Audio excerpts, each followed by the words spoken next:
Alright, turn 21 for Ulm. So we finally finished researching construction, so we can get, I don't remember the name of it, something that's going to buff our armor. Legions of Steel. So that's good. That's a spell that we can cast that's useful. Let's see here. We found a magic site, finally. Another earth site, so that's good. Let's see. We fought... Oh, we finally clearing out those undead with, just some steel maidens. Actually brought a lot of mages. This is probably overkill. But yeah, still relatively inexperienced. And undead can be kind of nasty because they don't rout. So you gotta kill them all. But yeah, ghouls are, kind of nasty. They deal this poison.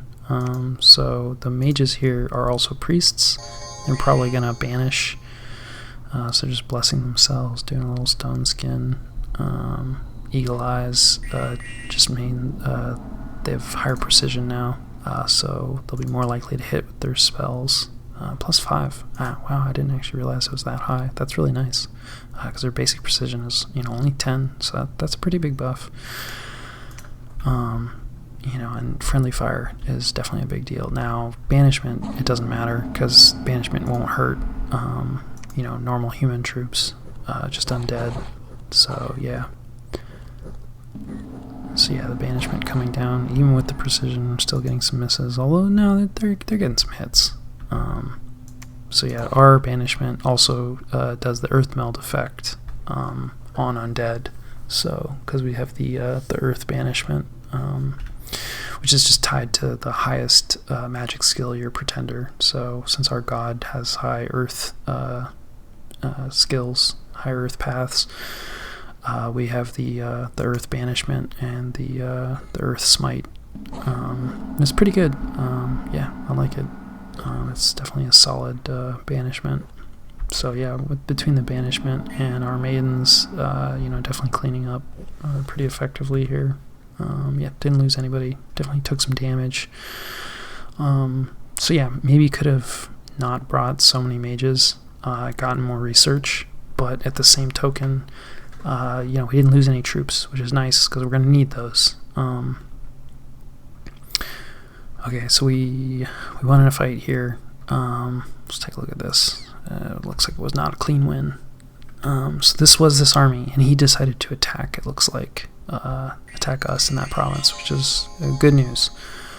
So yeah, we got the axe warriors out in front, which is good because they're going to throw those axes, and we do not want them hitting our own guys.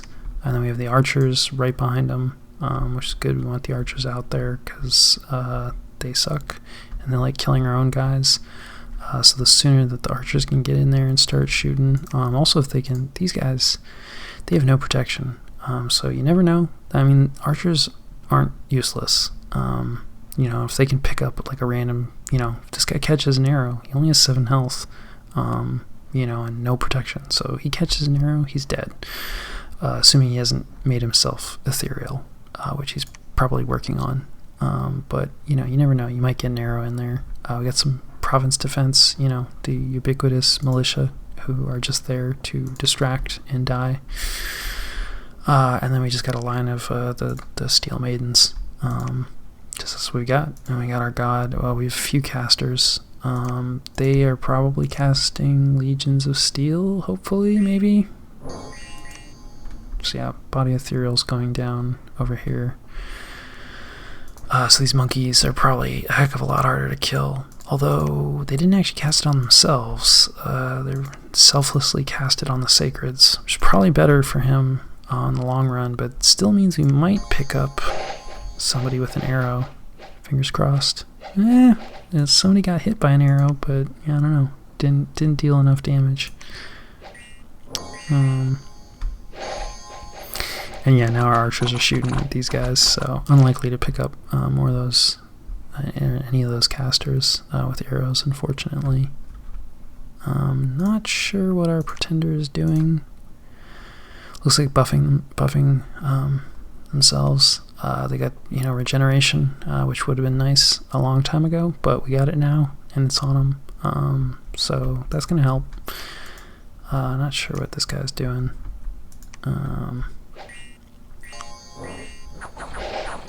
Let's see, yeah, so there's the axes going in. But, you know, it's just not going great. Getting a couple axe warriors sort of into the back, didn't quite make it to the back, which would have been nice. You know, they got tied up by these guys, although they did end up distracting a lot of his units, which is nice, because now he's sort of split, which gives our Steel Maidens time. You can see once the Steel Maidens get up, like, they really start to deal the hurt. But yeah, these guys, these are the ethereal ones. Not all of them managed to get hit, because it's a pretty small area of effect. It's just one square, right? And these casters can only get it off so many times. And you know, you can miss even with the buffs, so it's pretty tough to get like all your units unless you bring like a lot of mages with body ethereal. So he's done a pretty good job, really. Most of his guys have it, which is bad for me. But even the guys that have it, you know, like the Steel Maidens just have so many attacks. Like this guy, when he gets surrounded, it's like, nope. See our God getting in there, doing a little bit of work. Yeah, Steel Maidens, you know, they're going down too. Their prod isn't great. Our archers, you know, also contributing to the enemy's cause.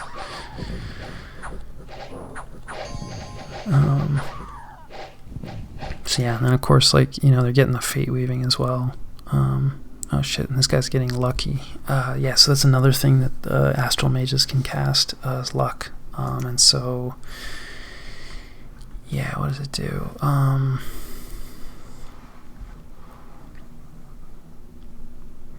Yeah, there you go, 75% chance of not being harmed by an attack that would have been fatal. So, you know, you have to kill them basically, you know, more times than normal. But even still, for, you know, not all of them are lucky, because that's another buff that he's got to drop on them. Like, these last guys are going to be kind of tough, because they got ethereal and luck. That's really rough. So yeah, that's probably like most of these last guys. Just going to be really hard to kill. And yeah, you know, and they're just chewing up Steel Maidens the whole time, but even still, like, just really solid troops. I mean, they have like basically no buffs on them. Did they get some armor buff? Nope. Strength buff? Nope. Just regular Joe Schmo Steel Maidens, unbuffed. Some of them were running. We took a lot of losses. Yeah, getting that cursed luck from the fate weaving. But yeah, it was enough. You know, we were able to chew our way through. The Pretender probably did some work, hopefully. One kill. But, you know, hey. One kill's one kill. But yeah, we definitely lost. I mean, a lot of this is province defense, which we don't really care about, and we're going to get back. But yeah, losing, you know, just shy of like half of our Steel Maidens hurts a lot. And then we lost, you know, about half of our Axe Warriors as well. So that's like, yeah, really half of the troops that matter. And of course, didn't lose any archers really, because, you know, just can't get rid of those guys, or gals, I guess in this case. But still, it's a win, so that's good. We had some retreats, so yeah, we lost some more, probably Axe Warriors or Steel Maidens in the retreat, so that's unfortunate.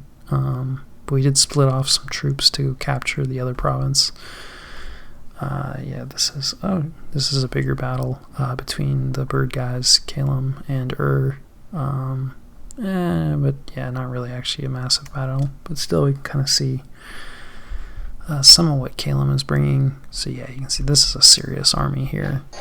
These are all flyers. Yeah, there they go. Well, not all of them. This is just province defense, and the mammoths don't fly, thankfully. But yeah, these poor guys, there's not nearly enough of them. So yeah, they're gonna lose to these birds, no question. So yeah, and that doesn't really matter too much for us. This matters a little bit more. So it looks like Arcocephale, yeah, is attacking Ubar, and wow, it's basically destroyed him. So it looks like Ubar is still holding on probably to this throne, but otherwise, yeah, Arcos Valley is like pretty massive from the look of it. Like they have a lot of different provinces. They've been fighting against Agartha, and now they're fighting against Ubar, and it looks like they're doing just fine against both of them. Oh yeah, this was in Ubar, so this is in their capital. So yeah, it's probably worth taking a look at, especially because Arcos Valley is our neighbor. So yeah, all these Wind Riders could be our problem soon. And this is their sacred, and they're pretty good. I mean, you know, there's like just these heavily armored guys that, you know, are on Pegasi. So, yeah, you know, that turns out that's pretty good. Who could have guessed? Let's see, what kind of bless do they have?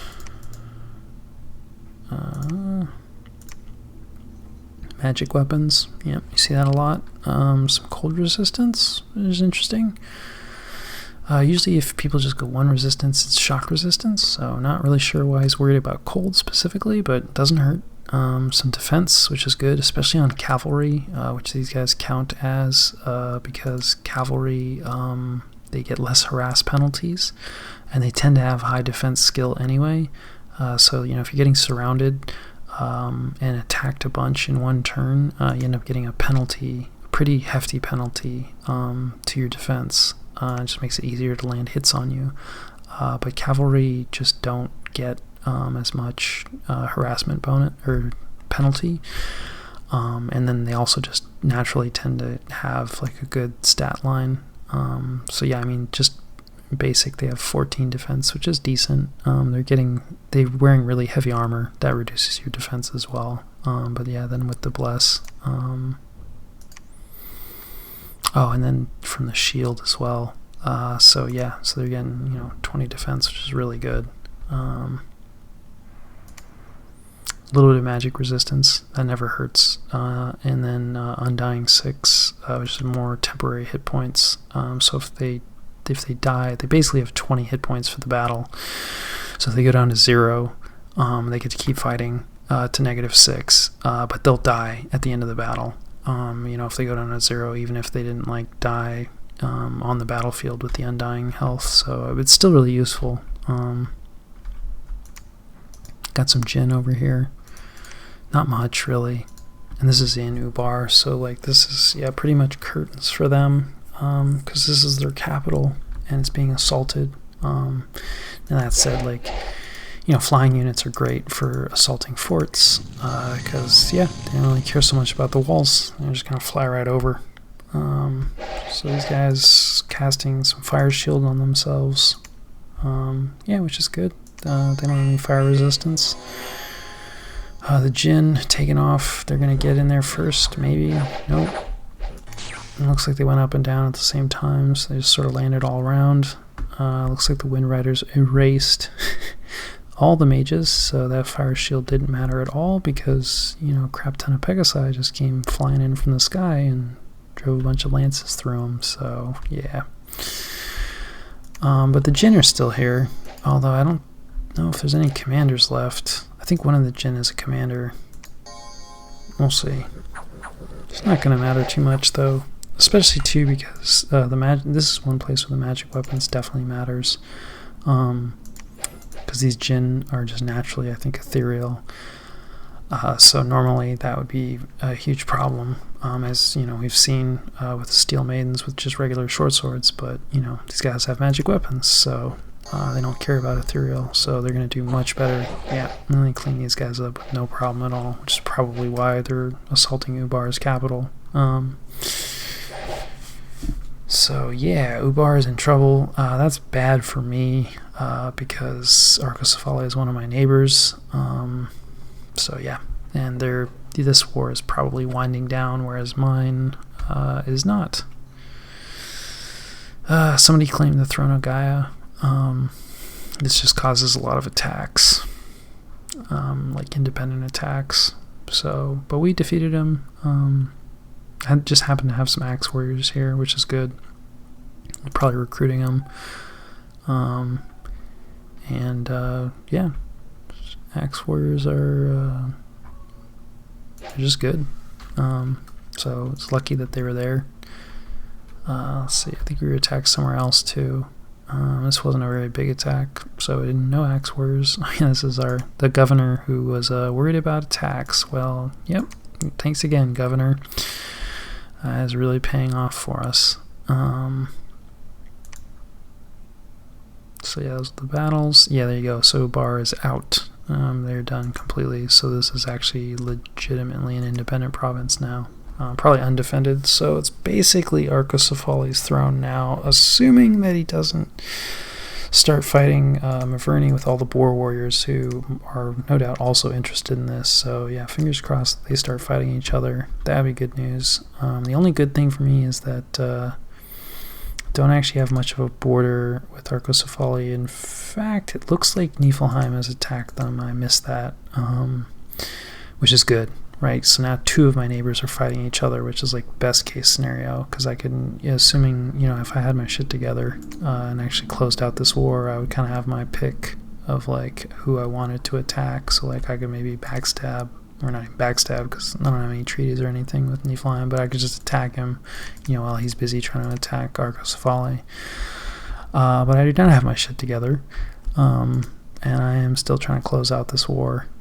So yeah, so we've pushed forward again. Same position I was in like turn 11 or whatever, turn 12 maybe. But yeah, we haven't lost. And we're pushing on the capital again, so can't complain too much. That's still good to be pushing forward. Obviously, we'd like to be doing it faster. Other people are right who've seen a couple vanquishes,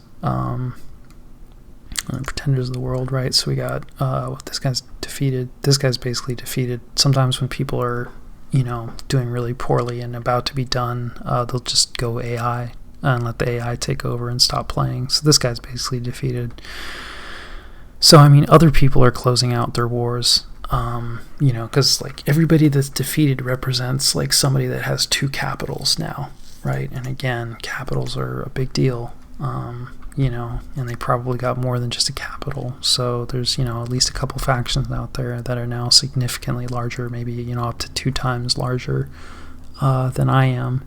And even for like a single capital faction, I'm not particularly large.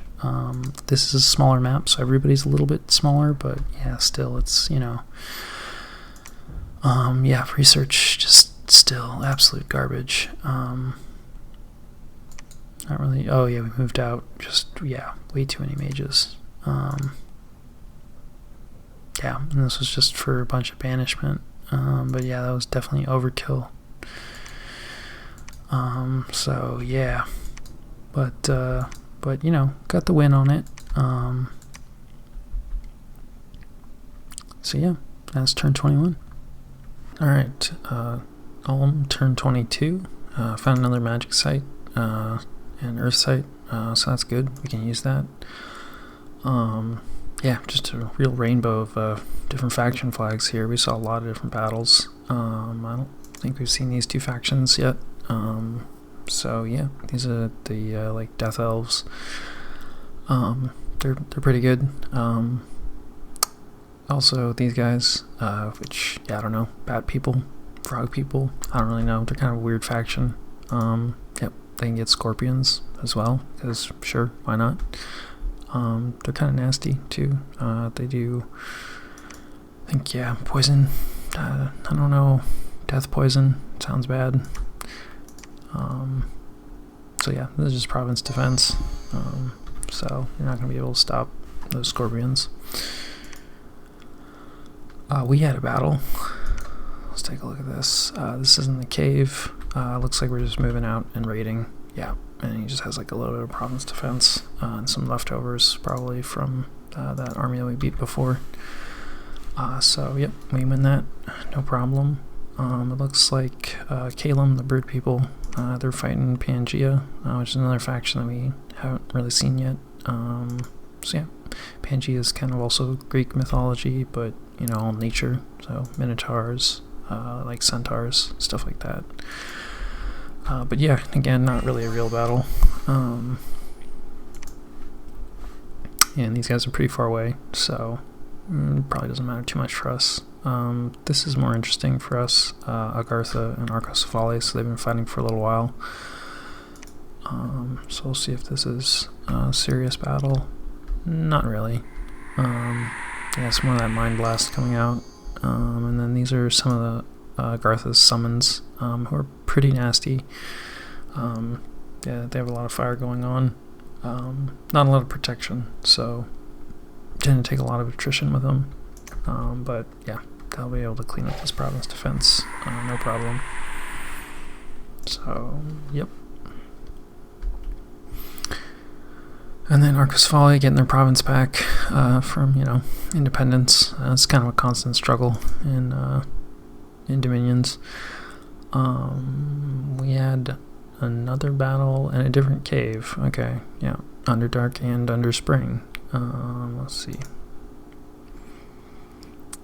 Yeah, looks like just probably more raiding. Yeah, he doesn't have anything there. So, yeah, just trying to, get as many provinces as we can. Every province that we take, more income for us, less for him. Probably still not really feeling confident enough to try to jump on the capital with that monolith there, even after beating the army. So it looks like Baratos here is probably assaulting Fomoria's capital. So, yeah, this is probably it. Nope. It looks like they're just... So yeah, this is a good trick. So he just sent in like a single commander, some random barbarian chief that he doesn't really care about, and just told him to retreat immediately. And so yes, the fort has already been breached. So you can't do this until you breach the walls. But once you do, you don't have to assault with your whole army, right? You can just basically send a scout in to have a look-see at what's in here. So not a whole lot. Some casters in the back here. These whites are pretty good. They're undead, but they have these Bane Blades, magic weapons. They do decay damage, which is kind of nasty. And solid stats. And then just some wolves, which Fomoria is in trouble here, so he's probably just getting what he can. So yep, some events. Yep, of course, getting attacked. Lost some gold. Bad omens. Yep, more Vinemen. Another Ivy King. Yep. I don't know, this one doesn't get a name. I don't know why. Maybe we don't have a scout there, so we haven't learned his name maybe. But yeah, he has this province now, so we'll have to take that back. Yeah, looks like we finished the Palisades finally. So, it's just turn 22, about I don't know, at least 10 turns later than you want. So yeah, but I mean, it's up now, so that's good, and it's in a really good spot, because we'll be able to get eventually, some of these, some of these mages that have this cross path. That's useful. And then it's just it's a good place. It's got a lot of connections. The recruitment is actually decent. I mean, it could be better. Population is not great, but it's got a lot of resources. And then it's just it's in a good spot. In terms of just blocking movement. So that's a big win, definitely. Nice that did not get canceled. So yeah, again, just trying to raid, take as many provinces as possible while we have the upper hand after winning that fight here. Probably gonna go after this cave, maybe even collapse both of these armies here, not sure. Yeah, these definitely are not strong enough yet to go after the capital, because even though we beat that army, either he's been doing a lot of recruitment or he didn't send out everything, so he still has a reserve of sacreds, so 90 units, mostly monkeys, but yeah, I mean, I'm sure he's got plenty of sacreds in there as well, and then of course, the monolith. So yeah. Not sure what the plan is there. Still getting shamans. It would be nice. It looks like we did at least get one of the antlered shamans, which is our cap only, slow to recruit. They're more expensive, but they're better mages. So it would definitely be nice to get more of these with just the one.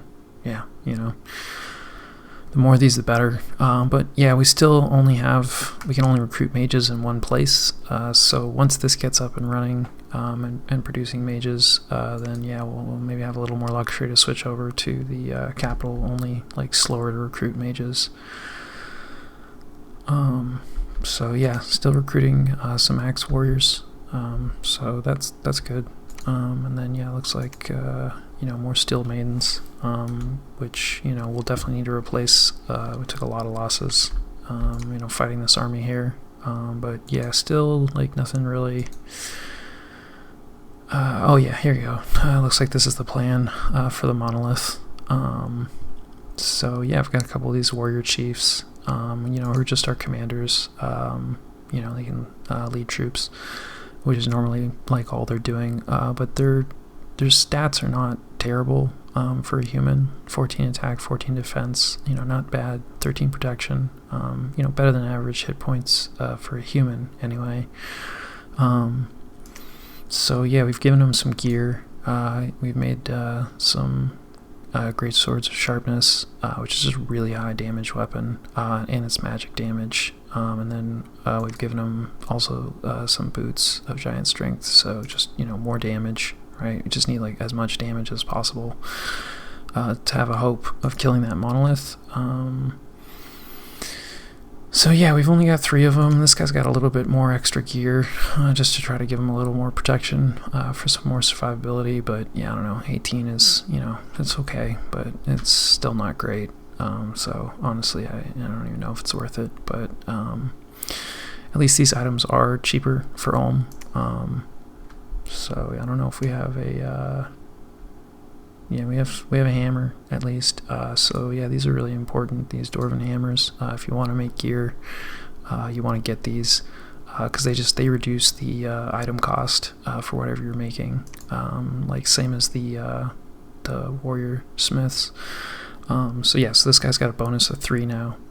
So 2 that's coming from the hammer, and then he just has 1 innately. So like a 5 gem item for him is now just a 2 gem item to make. So really useful for every faction, but yeah, particularly for Ulm. Kind of just leaning into their strengths. We are finally making some owl quills. So yeah, we have a couple of those, and they just boost up research, right? So you can see, yeah, like this guy has 9 research a turn, and then this guy with the owl quill, he's got 16. So it's a nice boost. Air gems are pretty useful, so yeah, some people don't necessarily like making owl quills and would rather use them in combat. Yeah, we don't have a ton of air mages, so yeah, we can't really use that many. Like we have this guy, and then we have like one other guy that's making the quills, and that's it. So we can't really even use that many air gems in combat yet. So yeah, and then especially just because our research is still really bad, even with the quills. So yeah, we need the help. So I think it's a good thing for us to be doing. So yeah, we moved, it looks like, a lot of the mages back into the capital. It looks like this guy stayed out to site search. So that's good. We need gems. Yeah, he's the one who found the site. So yeah, that's 2 gems a turn, which is gonna be really nice. But yeah, hopefully get these guys researching again, get some more quills, and actually get some research going. Yeah, working on enchantment 3. So it looks like we gave up on conjuration briefly.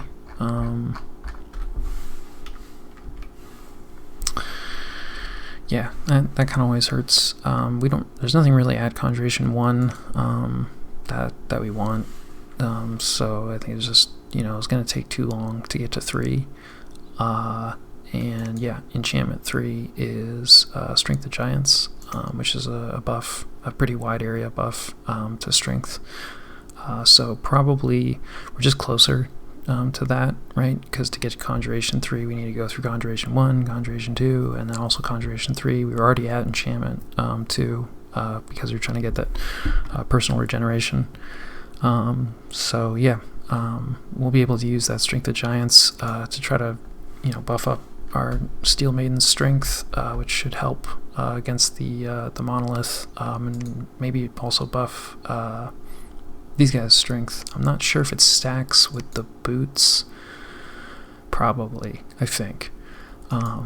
But yeah, even just giving it to our soldiers would be useful. So probably just looking at what I can get as quickly as possible. Again, to try to close out this war. Before things wind down with other factions. So yeah, you can see Arcocephali here captured that throne province.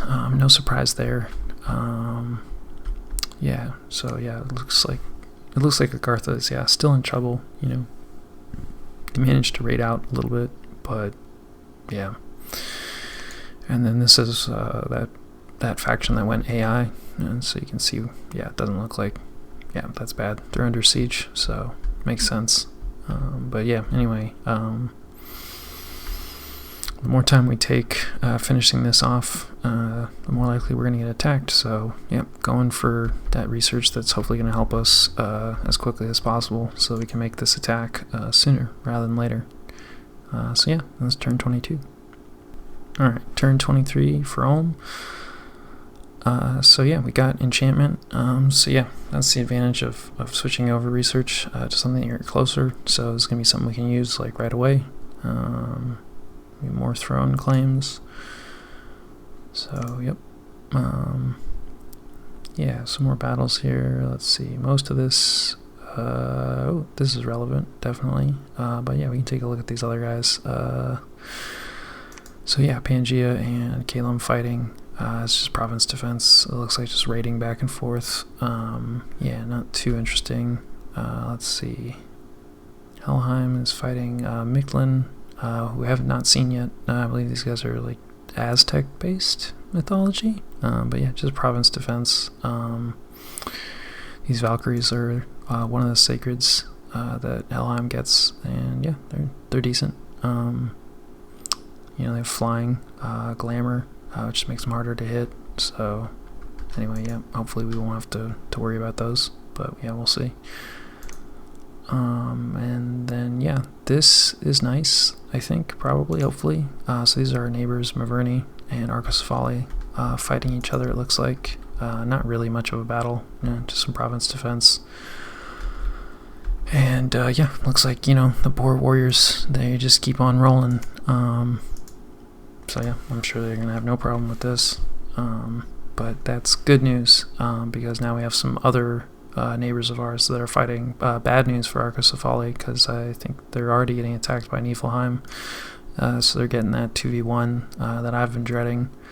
So yeah, sometimes when you're really big like that, people get worried about you and also figure like, well, all that territory is going to be hard to defend. So yeah, sometimes being big is, will generate a lot of interest as well. So yeah, and then yeah, more Throne of Gaia stuff.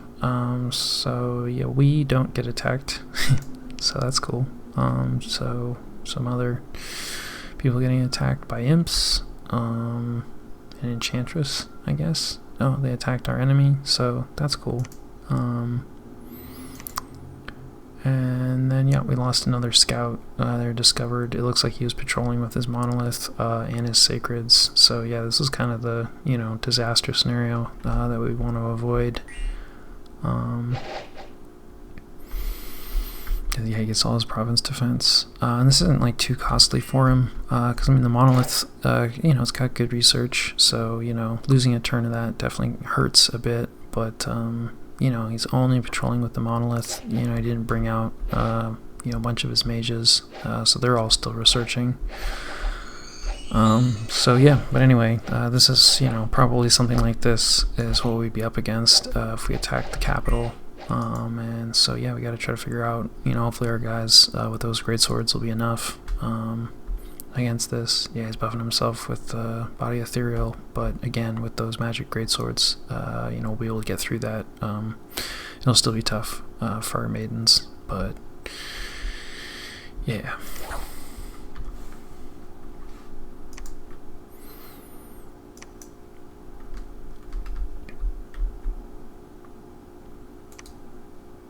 So yeah, looks like we did not. So yeah, this is the other province that he had, which got attacked by independence. So yeah, now he's down to his capital. Looks like we went ahead and moved back from both of the caves. Probably just looking to combine, you know, with these guys that we're bringing up. And then yeah, looking to actually like jump in and attack that, which is, you know, no doubt why we're sending the scout onto that province. Yeah, looks like not recruiting any troops, possibly due to fort construction. Nope, I'm not sure why. We are recruiting some more axe warriors here. Yeah, we don't have a ton of gold, so yeah, might just be taking a break. Just trying to build up more mages or save up for some infrastructure next turn. So yeah, we still got these guys. Looks like we made a helmet for our Earth 3 guy. I don't know if they normally have a helmet. Yeah, they do, but it's not great. Their morale also isn't fantastic. Like, yeah, 12, it's okay. So yeah, and so this guy's just going to be a little less likely to catch a random arrow and die with this helmet, and this particular helmet also boosts his morale, so he'll be less likely to run away, which is nice, because it always sucks to watch your casters run away before they cast stuff that you really need. So yeah, not too much happening for us on this turn, so yeah, that was turn 23.